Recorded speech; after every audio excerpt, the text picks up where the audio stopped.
It's one thing to get your chain snatched. It's another thing to get your chain snatched in your own house while you're eating in your living room. That's what happened to Spain. They were heading for a reincarnation. Because based on what's happening in that first half, they were heading for what would have been perhaps a reincarnation. So it's about matchups. England is a bad matchup for Spain if England can play to their capabilities. That's the key thing there. If England play to their capabilities and play to their strengths of what they are, it's a bad matchup for Spain. Hence why Spain really was always a bad matchup for Holland. Just that Robin decided that he just didn't want to win the World Cup by missing those one-on-ones. Because Spain are the better side. Spain have the better team overall. They're, man for man, they're better than England. But every system and every philosophy has its flaws. Spain's system is reliant on a high line because they pack so many men in the opposing half and they really want to force the issue. They're very offensive and they want to have 2-3 options for people to pass with whenever a guy has possession of the ball. But what do England have? For me, I think I said it briefly in the Croatia game. This is England's most dynamic and most interesting attack that they've ever had. Remember, Sturridge isn't even in the squad. And for me, he's one of the most underrated strikers in the world right now. But what they have is speed, strength, finishing, and potency. You have the speed of Rashford and Sterling. You have the strength and power of Kane, who holds the ball up very well. That combined makes a very, very lethal mix. And what England did was, you look up, you play direct, and I think the beauty, and that's why for Sterling, so for his I want to know about Sterling's critics. I want to see those Sterling critics right now, because if Sterling can forget all of the noise and just believe in himself, he is a very dangerous weapon, because this is a guy who is quick, who is smart, can finish, is good on the ball, and knows how to make smart runs. A Sterling, on his day, who plays to the best of his abilities, is hell for a defense. It's hell for a defense. It's even more hell for a defense that plays a high line. Because it's one thing being quick and being accelerated. You have to be smart. You have to know how to make the right runs. You have to read the game. You have to make the right run and execute it well. So that's just because really England should have scored 4 or 5 goals in our first half.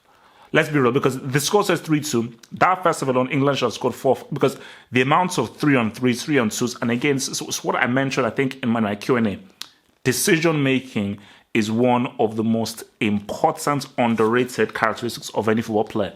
Because if a player makes the right decision, that can be the difference between winning a game and losing a game.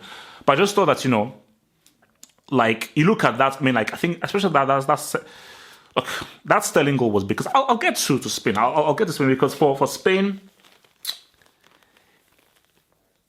they were 3-0 down. They were heading for lubrication at the crib.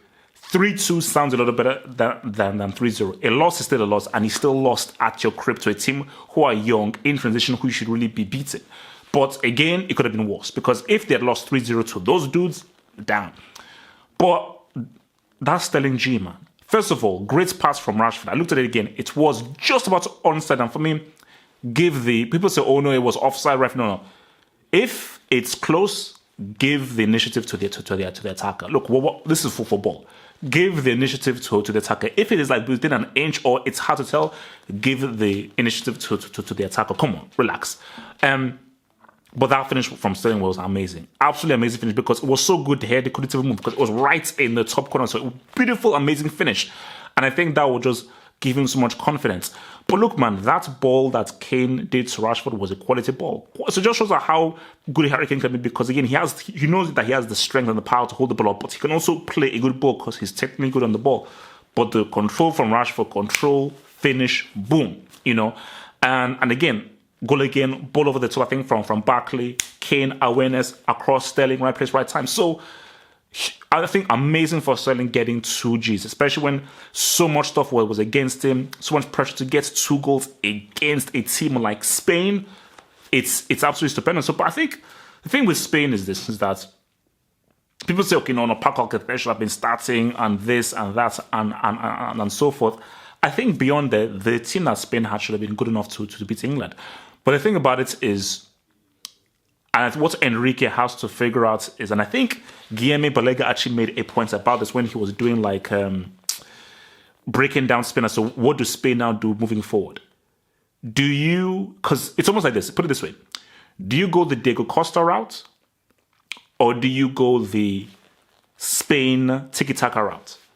And those are two very different routes to go through. I believe that they should go the Diego Costa route because again, I look at Spain. You always go back to Spain. I don't know how old some of you are, but the 2002 Spain team, for me, that 2002 Spain team was one of the best teams that they ever had. It's just that the referee literally screwed them over in a screw job when they played against South Korea. So we were robbed of an amazing, I think it would have been an amazing quarterfinal between them and Italy. That was an amazing Spain team who played a much more traditional, direct way with, of course, Raul, Joaquin, and so forth. But I think for Spain is like this high line, tiki-taka ball possession.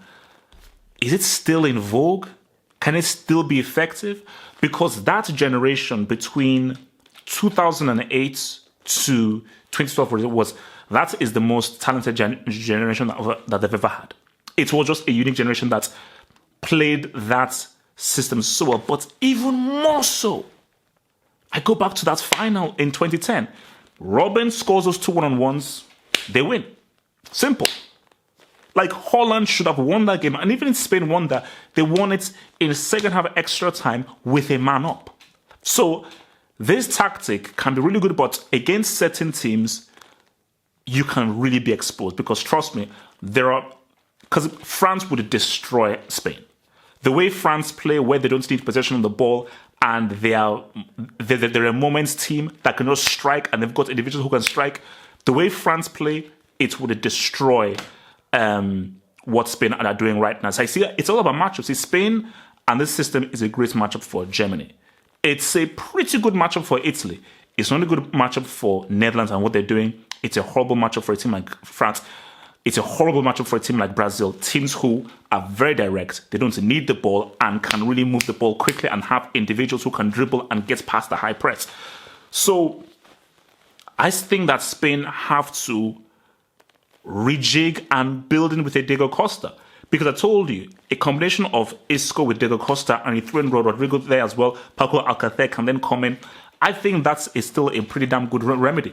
But for England, no, this was huge. This was huge. And I think even if they considered those two, especially that lady, they came under a lot of pressure. Look, I don't know, Pickford was smoking crack. I don't know what that dude was. He was smoking some crack. But, I mean, for England, no, like, this is a big win. This is a big win because for me, like, I felt that in England, they didn't beat anybody in World Cup. So, and even before this game, I was saying that, like, is Southgate, are we overrating Southgate? What has he done really? You beat nobody of any note at the World Cup. Yes, you go to the semi-final, but by playing who the first real team you faced, you lost to. This is easy to Southgate's biggest win. This is, for me, this has to be, I can't remember a bigger, probably has to be one of England's biggest wins. This has to be one of England's biggest wins because of the caliber of the opposition. I saw Busquets on that pitch. I saw Ramos on that pitch. I saw Thiago Alcantara on that pitch. I saw some De Gea was out. I saw some big time players on that pitch who you would consider are one of the best players in their position. And Rashford, these are guys just on the come up. Barkley, these are guys just on the come up. Maguire, these are all guys on the come up. So it is a humongous win for Southgate. And Southgate has to look at this and say, first, I think they have to I still feel they should fix the midfield.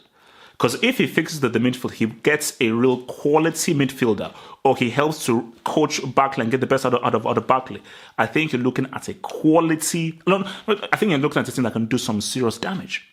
Because this is it. Because I think in Rashford, Sterling, and Kane, that's a very interesting front three. Because in the front three, he would say, okay, individually, they don't really. There's no flair there. There's no magic. Nobody can dribble there. But put it this way, it will not be a very skillful front three, it's a very effective and a very dangerous front three that can really cause you some serious harm.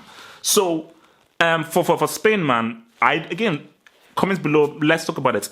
Does this framework and does this system still work? We're not in 2010 anymore or 2012. Xavi ain't around anymore. Iniesta ain't around anymore. And Xavi and Iniesta were crucial to the system.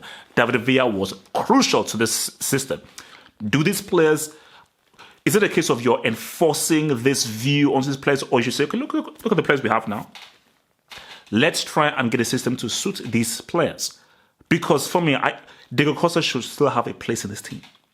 Okay, I think for me, he is still Spain's best striker. Yes, Paco Alcacer has amazing numbers. I think Rodrigo is a guy who's up and coming. Morata's still in the break house. But look, man, thing is real, man. Look, Diego Costa's still the dude. So I think, look, that dude, you've got to give it to Sterling, man.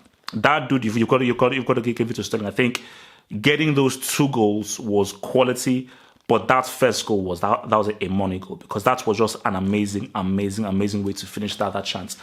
Brick of the game, I should really give it to Spain's defense, but brick of the game, I'm going to give it to I'll give it to Nacho. I think because I'll give it to Sergio Ramos. You know I'm going to give it to Sergio Ramos because you are the best defender, and as the captain, as the best defender, it is your job to make sure that everybody is organized. I think there was a lack of organization from him. So maybe Nacho, because again, Nacho was all over the place. Ramos, you're the captain, you're the best defender in that back four, you should be the leader, and your lack of leadership in making sure that you know what you're doing, you know what everyone else is doing. I'm sorry, I'm going to put this on you. Yes, you scored the goal, but it's the same thing with Ramos. You're a defender. Or because you scored a goal doesn't mean that it exonerates you from what your first job is, which is to be a good defender. That is your first job. Your first job is not to score. Unless you score the winning goal, your first job is to defend. And your lack of leadership led to England probably should have scored 4 or 5 of 6 goals. So look, man, Southgate, it's a scalp. It's a huge win. It's a big win. Congrats to those guys. And I think for Spain, man, I think Enrique needs to really think long and hard and think about where he wants to move Spain forward. But I think it's very exciting that if Southgate plays to this team's strengths, gets Henderson the hell away from this team, builds the midfield. I think the midfield is where they're weakest. Build and improve the midfield. Maybe wings is the answer. Maybe wings and Barkley are the answer. But works on the midfield to get them to keep the ball well, be confident on the ball, and really form a better presence. I think this could be a team to watch. They're not going to do anything. They're not going to win any trophies. But it's just a team to watch and a team that is growing. Thank you for watching this video. Think about pledging and become a Harpo Football Hut patron. Pledge an amount each month and gain access to exclusive videos from your boy, the Football Hut, for more analysis. Peace.